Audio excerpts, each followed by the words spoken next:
পিঠা বনোৱা মানুহটো মাত ক'ত আছে মাত তাক আই তই বিহুত চব পিঠা বনালি চুঙা পিঠাটো নবনালি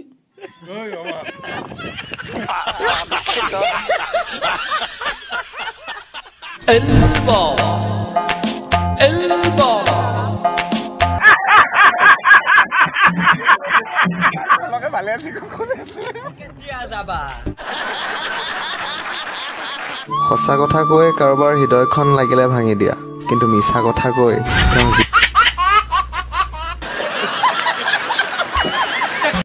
পূজা আপোনাক কেনেকুৱা অনুভৱ হৈছে বহুত ভাল লাগিছে লগতে পূজা বছৰ মোৰ এবাৰে আহে